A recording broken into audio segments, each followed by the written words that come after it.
Ujang anakin jimat awakin. Bapak rek ngarepepeling ka hidep. Titip ti Bapak dina ngalakonan hirup. Hidep cing inget kana Purwadaksi. Regepkeun sagala papatah sepuh. Ngarah hirup teu ngajadi ripuh.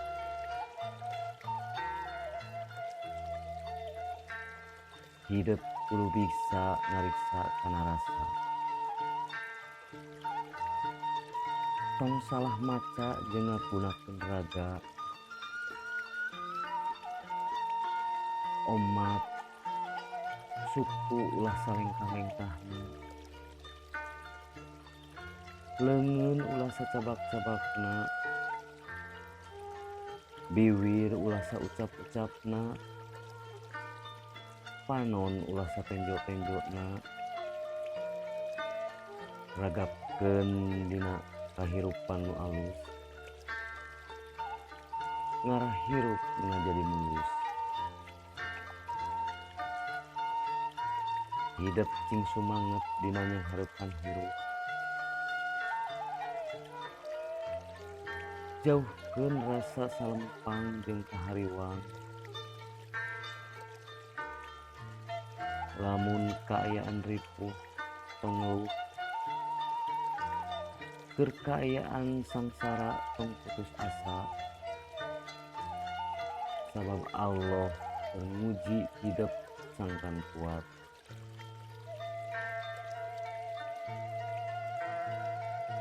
Tong nyeri hate lamun aya nu ngalewe. Ulah sedih lamun manggih kapeurih. Cing yakin jang kana diri jeung ka Gusti. Yen dihareup geus ngadagoan peurah ti Gusti.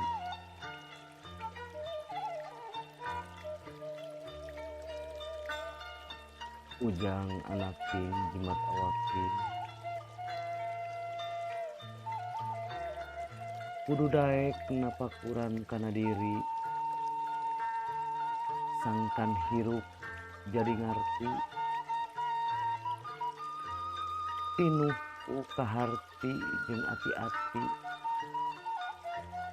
Sabab eta nu dianti ku Gusti. Tong loba pamolah tapi lobakeun ibadah. Ulah loba gaya anggur mah loba baraya. Meuning cing akur ngarah loba batur.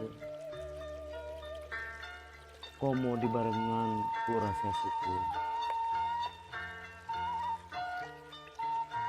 Koma hidup ulah jauh ti ulama. Ngarah kadidik masalah agama.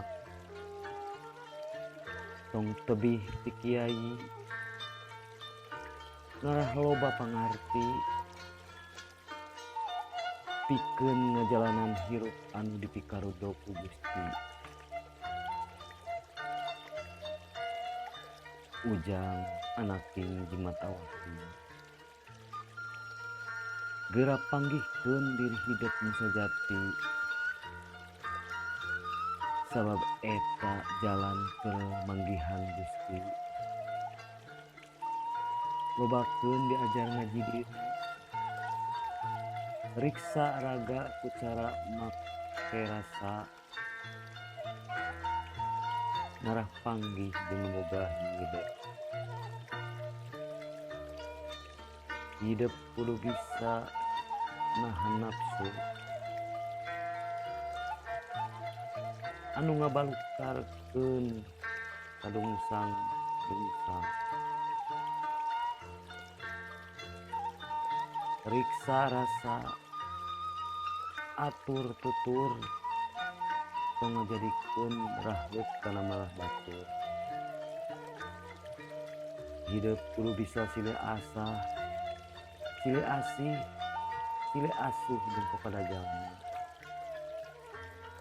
Ngarah hirup hidep pinuh kumaha ujang anaking jimat awaking umat kudu bisa nuhkeun welas asih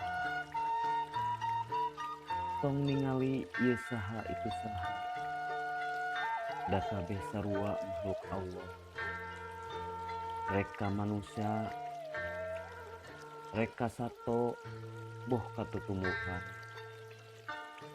sabab ku welas asih mah sakabeh alam bisa tumbuh lamun urang geus bisa ngagunakeun welas asih hirup kaditu kadieu bakal tenang batur bakal loba anu ngahargaan bahkan rezeki ge datang sorangan sing inget ujang Gusti nu Maha ningali kana sagala paniatan urang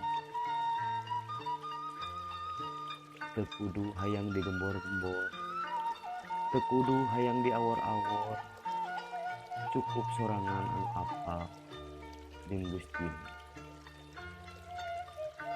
sakitu heula pepeling ti Bapa mugia jadi bekal ke kahirupan hidup ti Bapa ngan ukur pidoa mugia hidup jadi jalma anu bisa manfaat keur balarea.